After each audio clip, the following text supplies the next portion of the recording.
All right, our final presenter for this entire competition is Robbie Horn, who's the co-founder of Later Days Coffee Company. Come on up. Good to see you. Please just keep an eye. All right. Great to see you all again. My name is Robbie Horn, and I'm the CEO and co-founder of Later Days Coffee Go. To give you a quick recap, 4 years ago, after working as lifeguards on the beaches not too far from here, Later Days was founded by my co-founder Dave Israel and I. We had spent the summer looking for quality coffee options that were better for you and representative of our active lifestyles on the go. Having no luck finding a product that fit our needs, we launched the company with our traditional flagship cold brew coffee, packaged in glass bottles, and hit the ground running. We quickly saw a great reception from consumers and vendors alike. Most recently, though, we launched 3 new products that I have here with me today. The first is Nitroblast. Nitroblast is our take on our original flagship product. We use our premium organic coffee base infused with nitrogen for a creamy mouthfeel, no sugar, and highly caffeinated. Lil Oat is our take on cold brew coffee with oat milk. Most lattes that are on the market have lecithins, oils, monk fruit, erythritol, or are packed with tons of unneeded sugars. With that in mind, we wanted to bring to life a better-for-you latte option. Low sugar, only 3 grams, a clean nutrition fact panel, and delicious taste. The third and final product is Fungi. Fungi is our take on coffee and wellness. We wanted to make a product that didn't taste like a dessert milkshake, was branded in a non-intimidating way, and also had the efficacious functional benefits of adaptogens. We mix our organic coffee base, organic oat milk, adaptogens including reishi, chaga, and lion's mane mushrooms with a pinch of sea salt for a great tasting functional cold brew. All of these options are low or no sugar and are packaged in conveniently sized 8-ounce cans. Additionally, all 3 of our new offerings are priced at $3.99 and are shelf stable, which will help with our plans to scale nationally. These products represent our fun, better-for-you coffee options that can meet you on the go to wherever that might be. While growing Later Days, it became clear to us how important building at a store level was. As previously mentioned, we have had adoption and sell-through from some of the most reputable accounts across the natural markets, including Whole Foods, Erewhon, Lazy Acres, Bristol Farms, and tons more. Additionally, we have run regular TPRs and followed those up with countless demos and events to drive trial with our customers. Because of this, we have more than doubled our velocity at accounts like Whole Foods and will continue to use this outline while we roll out our new products. What we have found while connecting and communicating with our customers is that they are healthier, more conscious about what they're putting in their bodies, and want to see more transparency and accountability from the brands that they support. We've made it our mission to deliver on these things and to be that coffee lifestyle brand that consumers are looking to connect with. At Later Days, one of our biggest differentiators is the lifestyle and culture that we've built around our brand. It's authentic and it's who we are. We are California's cold brew, but with national ambitions. We also happen to offer healthy, better-for-you options with clean ingredients and nutrition facts panels, and we have also made a commitment to sustainability and giving back.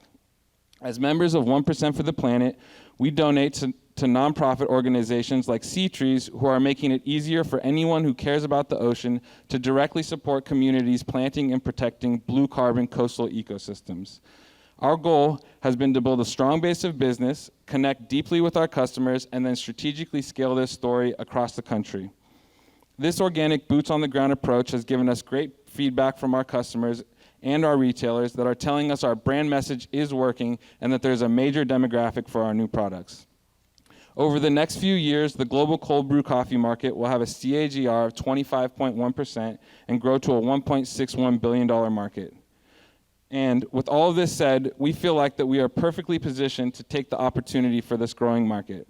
We have built a solid supply chain, we've proved our traction, and we're prepared to take the next steps. Our customers are asking for us, and we're here to deliver. We plan to be that healthy, go-to coffee option that the newer, educated customer is looking for.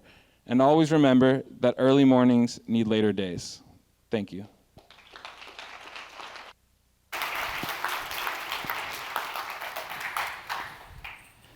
All right, great job. Eric, coffee category, highly competitive.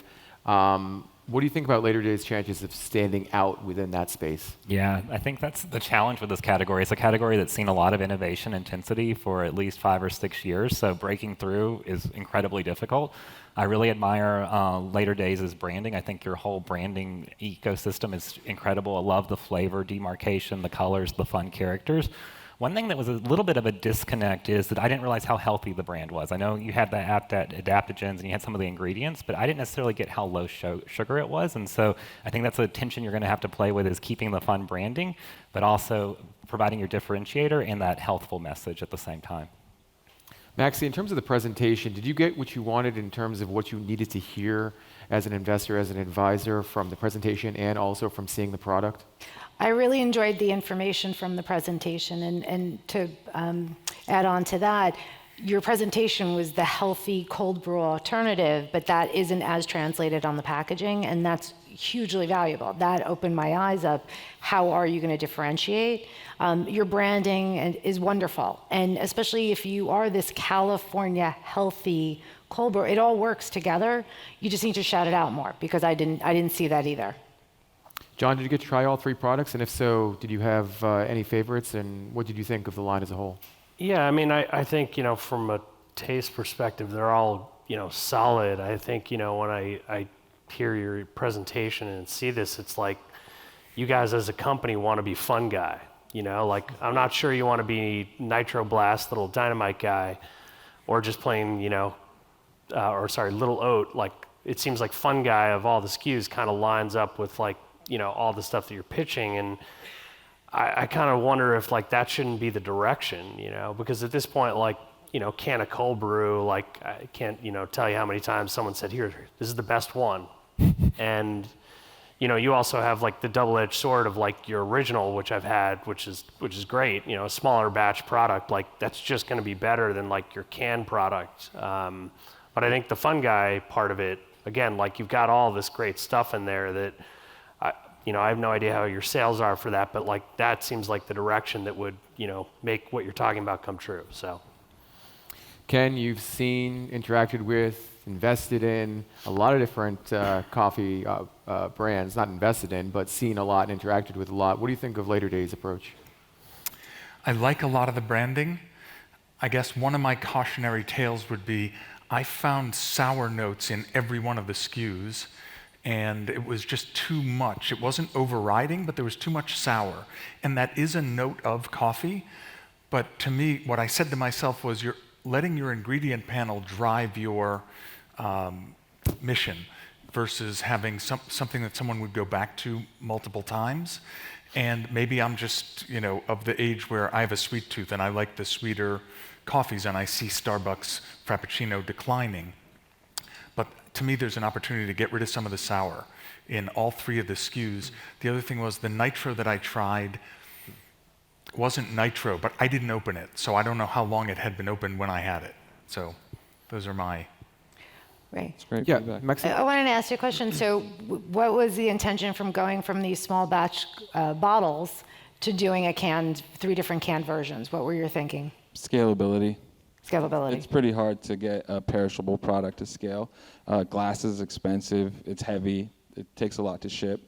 But also, just in terms of, like, innovation, like, we were literally being asked by our consumers and vendors, hey, where's the oat milk latte version? Hey, are you guys doing anything with adaptogens? When I said in the speech that we were, listening to the customers, we're literally, like, the demos at Whole Foods and Erewhon and things like that, but that's kind of where that came from. And the buyers are looking for it too. Of course, yeah. Okay. All right, great stuff, great feedback, great presentation. Robbie, thank you so much.